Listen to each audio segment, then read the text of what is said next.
Hello and welcome back to 21 Days on the Mountain, a chance for us to pause together for a few minutes. So this is day 15 and I'm sitting in the middle of what is known as an alpage here, or what we would call a summer pasture. And in a few weeks' time, this meadow is going to be full of cows. Cows that will have spent their winter indoors, inside, and then come out in the spring and follow the grass as it grows higher and higher up the mountain. So starting off quite low, and then as the cool air of the higher mountain warms up and the grass grows there too, the cows are gradually brought up the mountain. And in the old days, in the centuries past, people would have come up here and lived with the cows. And down here, to my right, is a tiny, tiny hamlet of houses, small houses that the people would have lived in, which are now used mainly as summer homes, and might belong, in fact, to people in the villages below, and they might just come up here for the weekend. So the cows are going to be here, and the dairy farmers are going to come up every day and milk them. This is where they'll spend their summer. And then when they've eaten the grass that's here, or when the grass above us is growing, they'll move further up. And behind me is a mountain that we spoke about before, Mont Buet, which is the mountain that outside the Mont Blanc range is the highest in the Haute-Savoie region, just over 3,000 meters. Still, as you can see, with some snow, which is yet to melt. It'll take a few weeks yet before that melts and fills the waterfalls and rivers that flow down the valley. And I think you can hear in the background the Cascade de Rouget, the big waterfall that I've mentioned so many times now. Everywhere here we're surrounded by water.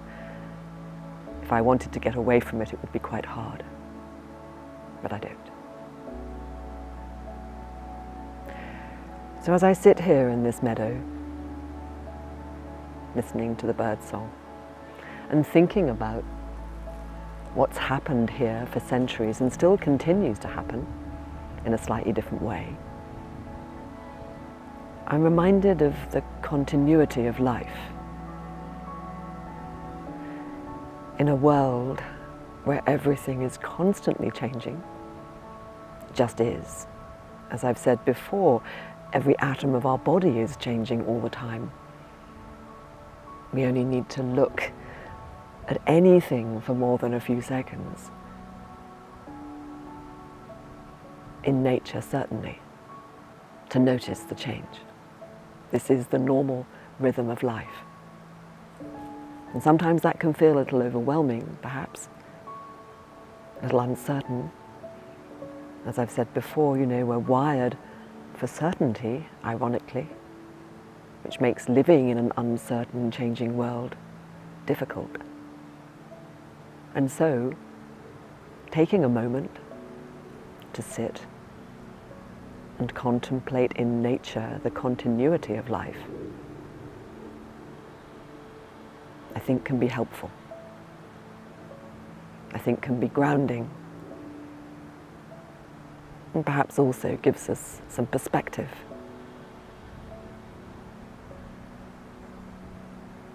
So in our 2-minute silence today, I'm going to be reflecting on that. And perhaps you might like to join me in that reflection, or not. It's for you to decide what, if anything, you'd like to concentrate on or contemplate for our 2-minute pause together. But if this setting inspires you to think about the sense of continuity, of where you come from, of what you might have learned from your forebears, and of what you want to give to your children, to their children, if it helps you to take a couple of minutes today in this pause to contemplate that, then please do. So remembering our pause practice, pausing, bringing our awareness inside, if you can, to this place between the sternum and the navel, and consciously following your breath into your body and out, allowing the breath to flow naturally and gently in its normal rhythm, whatever that is today in this moment. And noticing perhaps as you do that, how that changes too.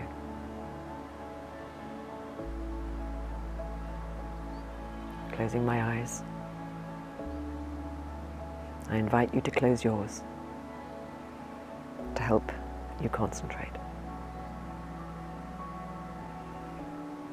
And enjoy those 2 minutes of silence together, listening to the sounds of nature and listening inside. And if you choose to, tapping into the sense of continuity of life.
And when you're ready,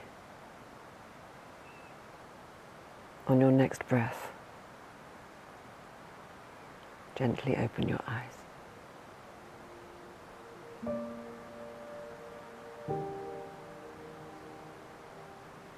So I hope you enjoyed this moment in time together. And I wish you a very